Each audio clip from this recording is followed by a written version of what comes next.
It was 1922, a year that would soon be etched into the annals of history. The Valley of the Kings, a quiet desert in Egypt, held a big secret. This arid landscape, with its scorching sun and endless sands, was more than just a barren wasteland. It was a silent guardian of ancient mysteries, a place where the echoes of the past whispered through the winds. For many years, it was where pharaohs, the kings of Egypt, were buried. These grand tombs, hidden beneath the sands, were filled with treasures and artifacts meant to accompany the pharaohs into the afterlife. The valley was a sacred place, a necropolis that had fascinated explorers and archaeologists for centuries. Howard Carter, a man from Britain who looked for old things, was searching for the tomb of King Tut. Carter was an archaeologist with a passion for uncovering the secrets of ancient Egypt. His journey was not just a professional quest, but a personal mission driven by an insatiable curiosity and a deep respect for history. He looked for years, never giving up. Despite numerous setbacks and the skepticism of his peers, Carter's determination never wavered. He meticulously combed through the valley, convinced that the tomb of the young pharaoh was still out there, waiting to be discovered. Finally, on November 4th, 1922, Carter's team found a step cut into the rock. This was no ordinary step, it was a clue, a tantalizing hint that something extraordinary lay beneath the surface.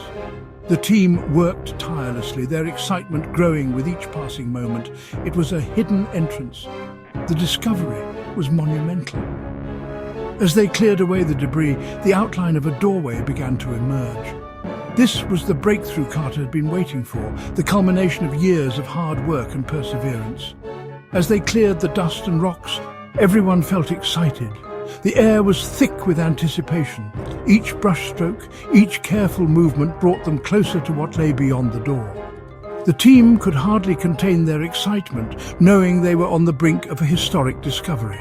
The steps led to a sealed door. This door, untouched for millennia, was a portal to the past. The seals were intact, a sign that the tomb had remained undisturbed since it was first closed. The weight of history pressed down on them as they prepared to open it. A name was on the door, Tutankhamun. The hieroglyphs confirmed it. This was the final resting place of the boy king, a pharaoh who had ascended to the throne at a young age and whose reign had been shrouded in mystery. The name sent shivers down their spines. The lost king was found. The realization was overwhelming. Carter and his team had achieved what many had thought impossible. They had found the tomb of Tutankhamun, a discovery that would captivate the world and rewrite the history books. People all over the world were excited. News of the discovery spread like wildfire. Newspapers around the globe carried the story, and people from all walks of life were eager to learn more about the young pharaoh and the treasures that had been unearthed. A young king, hidden for so long, was about to be seen again. The artifacts found within the tomb, including the iconic golden mask, would go on to become symbols of ancient Egypt's grandeur. The discovery of Tutankhamun's tomb was not just an archaeological triumph, it was a window into a civilization that had long since passed, a reminder of the enduring legacy of the pharaohs. Carter carefully opened the door. He looked inside, but it was dark and hard to see. Then he saw something amazing. The first room was full of treasures. Golden chariots shined in the light of his lamp. Boxes were filled with jewels. Everywhere, Carter saw gold, a throne, a shiny mask, and many statues. It was so beautiful that Carter said, "Yes, wonderful things." He found so much more than he thought. He found things that helped us learn about ancient Egypt and its kings. Tutankhamun, the boy king, became king when he was only 9 years old. Imagine the weight of an entire kingdom on such young shoulders. His reign, though brief, was filled with significant events that shaped ancient Egypt's history. Born in 1341 BC, Tutankhamun ascended to the throne during a tumultuous period. His father, Akhenaten, had drastically altered the religious landscape, causing widespread unrest. He didn't rule for long, but it was an important time. His reign lasted about 10 years, from 1332 to 1323 BC. Despite his youth, Tutankhamun's decisions had lasting impacts. He worked to restore the traditional polytheistic beliefs that his father had abandoned. This was no small feat for a boy king, as it required reversing years of religious reforms and rebuilding the temples that had fallen into disrepair. His father, Akhenaten, had changed the religion, making people worship only the sun. This caused problems. Akhenaten's monotheistic worship of Aten, the sun disk, was revolutionary but deeply unpopular. The priests of the old gods lost their power, and the people were confused and discontented. Tutankhamun's decision to restore the old gods was a move to stabilize the kingdom and win back the favor of the people and the powerful priesthood. When Tutankhamun became king, he changed things back to the old ways. He reinstated the worship of Amun and other deities, and his administration began the process of restoring the temples and religious practices that had been neglected. This was a significant undertaking, demonstrating his commitment to his people and their traditions. Even though he was young, he helped Egypt. Tutankhamun's reign saw efforts to repair diplomatic relations with neighboring kingdoms, which had been strained under his father's rule. He also initiated building projects and sought to strengthen Egypt's economy.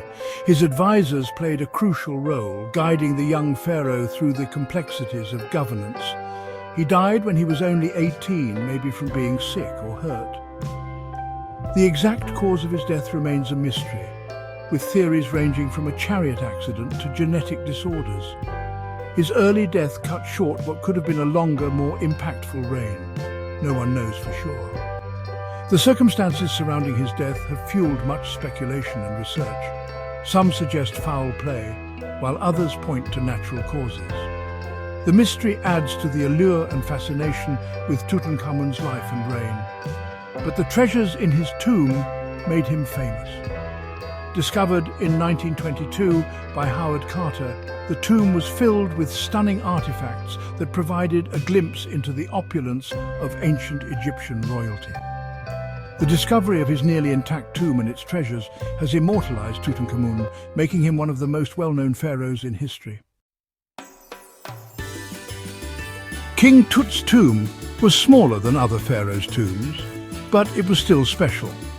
Unlike the grand, sprawling tombs of other pharaohs, King Tutankhamun's tomb was compact and filled with treasures that have fascinated archaeologists and historians for decades. The tomb's discovery in 1922 by Howard Carter was a monumental event in the field of Egyptology. The walls of the tomb were adorned with intricate hieroglyphics and detailed carvings that told stories of the king's life and his journey to the afterlife. Each symbol and image had a specific meaning, providing insights into the beliefs and practices of ancient Egyptians. Each room within the tomb had a distinct purpose. The layout was meticulously planned to ensure that the king had everything he needed for his journey to the afterlife. The first room, known as the antechamber, was where Carter first laid eyes on the incredible wealth of artifacts.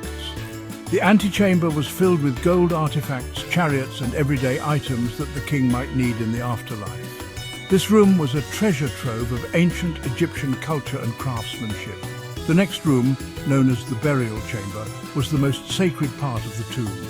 It housed the king's sarcophagus, a large stone box that contained the mummified body of King Tutankhamun. The sarcophagus itself was a masterpiece, made of gold and adorned with precious stones. The sarcophagus was designed to protect the king's body for eternity. It was made of gold and featured a likeness of the young pharaoh on its lid. The craftsmanship was exquisite, reflecting the high level of skill possessed by ancient Egyptian artisans. Beyond the burial chamber, there was another room filled with even more treasures. This room, often referred to as the treasury, contained gold, jewellery, and a magnificent golden throne. Each item was carefully placed to accompany the king in the afterlife. The golden throne was particularly impressive, with intricate designs and inscriptions that highlighted the king's divine status. The room was a testament to the wealth and power of the pharaoh. A smaller room within the tomb contained food and other provisions for the afterlife. Ancient Egyptians believed that the deceased would need sustenance on their journey, so they included jars of grain, wine, and other food items. The walls of this room were decorated with scenes depicting the afterlife. showing the king's journey through the underworld and his eventual rebirth. These images were meant to guide and protect the king as he navigated the challenges of the afterlife. The tomb of King Tutankhamun offers a fascinating glimpse into the beliefs and practices of ancient Egypt.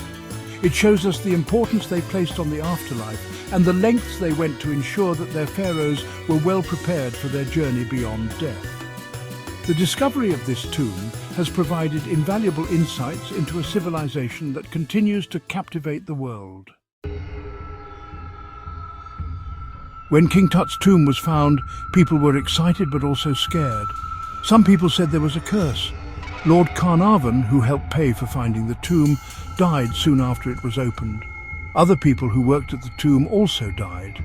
Newspapers made the story seem scary, saying a curse caused the deaths. But really the deaths happened for normal reasons, not because of a curse. Still, the idea of a curse made the story even more exciting. The treasures from King Tut's tomb became famous all over the world. People wanted to learn more about ancient Egypt. They wrote books and made movies about it. The golden mask of King Tut became very famous. Many people went to see King Tut's treasures in museums. The boy king became very well known. Finding King Tut's tomb was more than just finding gold. Scientists learned a lot from it. They looked at King Tut's mummy and learned about his life and family. Special scans showed that he was not very strong and may have hurt his leg. Scientists also looked at the food, clothes and medicine in the tomb and learned about how people lived back then. Today, people still love to see King Tut's treasures. But some people ask if it's right to show these things, especially his body. Museums want people to see the treasures, but they also want to be respectful. Another question is where the treasures should be kept. Egypt wants some of its treasures back from museums in other countries.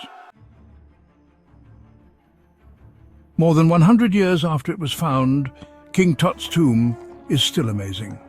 The gold, the mystery of his life, and the stories about a curse make him famous. King Tut's tomb helps us learn about people who lived a long, long time ago. It reminds us that the past is important and can teach us many things.